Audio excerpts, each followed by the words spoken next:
بسم اللہ الرحمن الرحیم۔ السلام علیکم ورحمۃ اللہ وبرکاتہ۔ آج ہم جس واقعے کا ذکر کریں گے وہ ہے نیک لوگوں کی صحبت کا فائدہ۔ اس واقعے کو شروع کرنے سے پہلے اگر آپ نے اس ویڈیو کو اور اس چینل کو سبسکرائب نہیں کیا تو اگر آپ کو اچھا لگے تو پلیز اس ویڈیو کو سبسکرائب کر دیں اور بیل کا بٹن پریس کر دیں تاکہ اس طرح کی مزید ویڈیوز آپ تک بر وقت پہنچتی رہیں۔ تو چلیں شروع کرتے ہیں۔ حضرت امام راضی رحمۃ اللہ علیہ بہت بڑے مفسر، محدث، محقق اور علوم عقلیہ اور نقلیہ کے ماہر تھے۔ جب یہ ظاہری علوم حاصل کر کے فارغ ہوئے تو اپنے نفس کی اصلاح اور تربیت کے لیے کسی اللہ والے کی تلاش میں نکلے اور دور دراز کا سفر کیا، لیکن ان کو کسی بزرگ سے مناسبت معلوم نہیں ہوئی۔ آخر کار تلاش کرتے کرتے ایک بزرگ کے پاس پہنچے تو ان سے کچھ مناسبت محسوس ہوئی اور ان سے جا کر درخواست کی کہ آپ مجھے بیعت فرما لیجیے، میں آپ کی خدمت میں رہ کر اپنے باطن کی تربیت کرنا چاہتا ہوں۔ پہلے تو ان بزرگ نے انکار کیا، لیکن جب ان کا اصرار بڑھا تو ان بزرگ نے ان کو ایک وقت بتا دیا کہ فلاں وقت خانقاہ میں آ جانا، میں تمہیں بیعت کر لوں گا۔ چنانچہ وہ وقت بھی آگے حضرت امام راضی رحمۃ اللہ علیہ خانقاہ میں بیعت ہو گئے اور وقت گزرتا گیا، یہاں تک کہ ایک وقت آیا امام راضی کے زمانے میں دہریوں کا بڑا زور تھا اور وہ اللہ تعالیٰ کے وجود کا انکار کرنے والے کو دہریہ کہا کرتے تھے، اور یہ منکرین خدا یہ چاہتے تھے کہ عقل کے ذریعے اللہ تعالیٰ کے وجود کو ثابت نہ کیا جائے۔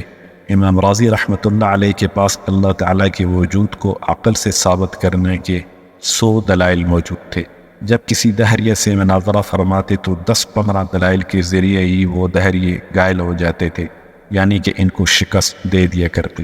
اتفاق سے امام راضی رحمۃ اللہ علیہ کے پیر کی زندگی ہی میں امام راضی کا انتقال کا وقت قریب آ گیا۔ انتقال کے وقت شیطان امام راضی رحمۃ اللہ علیہ کے سرانے آ کر بیٹھ گیا۔ اللہ تعالی ہم سب کو محفوظ رکھے، آمین۔ شیطان نے آ کر امام راضی رحمۃ اللہ علیہ سے کہا، بتاؤ کہ اللہ کا وجود ہے یا نہیں؟ امام راضی رحمۃ اللہ علیہ نے فرمایا کہ کیوں نہیں، وجود تو ہے ہی۔ شیطان نے کہا کہ تمہارے پاس کیا دلیل ہے؟ امام راضی نے ایک عقلی دلیل پیش کی، شیطان نے اس دلیل کو توڑ دیا۔ امام راضی نے دوسری دلیل دی، شیطان نے اس کو بھی توڑ دیا۔ اس طرح 10 دلیلیں دی، شیطان نے سب کو توڑ دیا۔ اب امام راضی رحمۃ اللہ علیہ دلائل پر دلائل دیتے جا رہے تھے اور شیطان سب کو توڑتا جا رہا تھا۔ جب 70 دلیلیں پیش کی اور شیطان نے ان سب کو توڑا تو اب امام راضی کو بڑی فکر اور تشویش ہوئی کہ یہ کون شخص ہے جو میری ہر دلیل کو توڑتا جا رہا ہے اور میری ہر دلیل کا ایسا جواب دے رہا ہے کہ لاجواب کرتا جا رہا ہے۔ اگر خدا نخواستہ اسی رفتار سے جواب دیتا رہا تو ذرا سی دیر میں میرے دلائل ختم ہو جائیں گے، اور جب دلائل ختم ہو گئے تو اس کا مطلب ہوگا کہ اللہ کے وجود میں عقلاً نعوذ باللہ مجھے بھی شبہ ہو، اور یہ میرا آخری وقت ہے۔ اگر اس آخری وقت میں اللہ کے وجود میں شبہ ہو گیا تو میرا خاتمہ ہی خراب ہوگا۔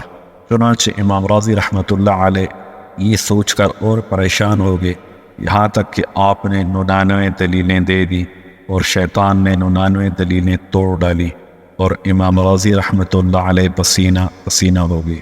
اٹھ کھڑے ہوئے کہ یہ کیا ماجرا ہے۔ اب دیکھیے، چونکہ کچھ عرصہ تک ان کا ایک بزرگ سے تعلق تھا، اسی وجہ سے وہ تعلق کام آیا، اور اس وقت اللہ تعالیٰ نے ان بزرگ پر امام راضی کی اس گھبراہٹ اور پریشانی کی کیفیت کو منکشف فرمایا۔ اس وقت وہ شیخ وضو فرما رہے تھے، ان کے ہاتھ میں پانی کا لوٹا تھا۔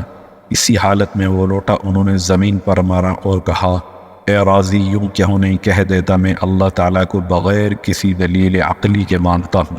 اللہ تعالیٰ نے اس بزرگ کے یہ الفاظ امام راضی کے کان میں پہنچا دیے۔ جب ان بزرگ کی آواز امام راضی رحمۃ اللہ علیہ کے کان میں آئی کہ اے راضی، یوں کیوں نہیں کہتا کہ میں اللہ کو بغیر کسی دلیل عقلی کے مانتا ہوں، امام راضی رحمۃ اللہ علیہ نے فوراً یہ الفاظ اپنی زبان سے کہہ دیے۔ بس یہ کہنا تھا کہ شیطان فوراً وہاں سے اٹھ کر بھاگ گیا، اس لیے کہ میں بلا دلیل اللہ کو مانتا ہوں، آخرت کو مانتا ہوں، جنت اور دوزخ کو مانتا ہوں۔ بس یہ الفاظ کہے اور اس کے بعد امام راضی رحمۃ اللہ علیہ کا انتقال ہو گیا، اور نیک تعلق کی برکت سے اللہ تعالیٰ کا فضل ہوا کہ اس کا خاتمہ ایمان پر ہوا۔ یہ حوالہ ہم نے اصلاحی بیانات جلد 2 اور صفحہ 82 سے لیا ہے۔ ہمیں بھی چاہیے کہ ہم اللہ سے پناہ مانگیں اور ہمیں اللہ تعالیٰ نفس اور شیطان کے شر سے محفوظ رکھے، اور ہمیں کسی نہ کسی اللہ والے کا دامن تھامنا چاہیے تاکہ اس کی خدمت اور صحبت میں رہ کر انسان اپنے اعمال کی بھی اصلاح کر سکے، اپنے اخلاق کی بھی اصلاح کر سکے اور اپنے ایمان کی بھی حفاظت کر سکے۔ اللہ تعالیٰ نیک بندوں کی خدمت، اللہ کے راستے میں آنے والوں کی خدمت کرنے کی توفیق مرحمت فرمائے۔ اللہ ہم سب کا خاتمہ ایمان پر فرمائے، آمین ثم آمین۔ السلام علیکم ورحمۃ اللہ وبرکاتہ۔